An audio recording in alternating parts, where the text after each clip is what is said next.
So I've got a question here from Prasang, and the question goes like this. Since God is not a person or individual, then what is the role of prayers? To whom do we pray? Does God listen to our prayers?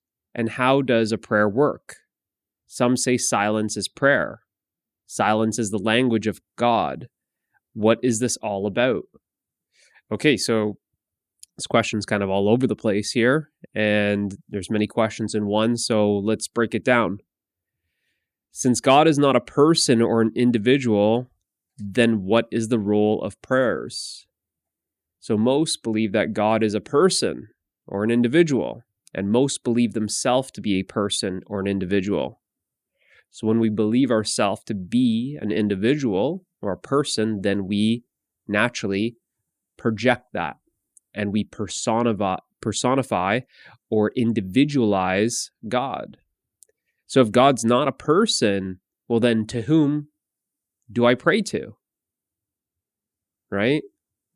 Again, it's like looking for someone to pray to. To whom? To whom is a person. Does God listen to our prayers? And how does a prayer work? Well, what is a prayer? When you're saying a prayer, what is a prayer? Everyone has different, concepts or ideas or definitions of a prayer. Is a prayer to you asking for something? When you look at most people's prayers, it's usually asking for a desire, or it's asking for something that they fear to not happen. Please, God, I don't want this to happen. No, because I'm afraid of it happening. Or, please, God, I want this to happen for me.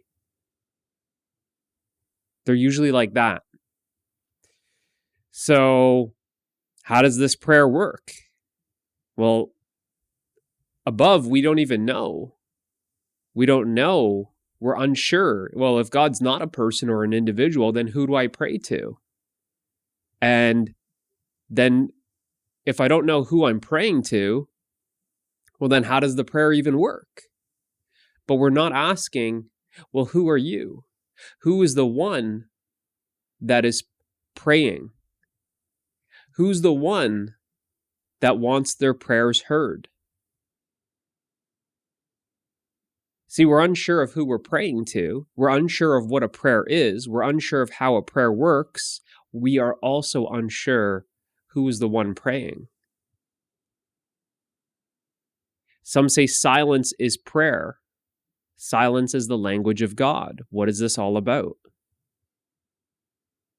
Some say silence is prayer. Silence is the language of God. So, how silent are you? If silence is the language of God, then how silent are you? If you want to commune with God, then it'd be helpful to be silent, would it not? And what you find is the more silent you are, the more you're communing with God. And it's in that silence that you discover what you really are. And you discover that there's no separation between you and God. There's not two. There's only God. And God is everything. Hopefully this helps. I'll see you in the next one.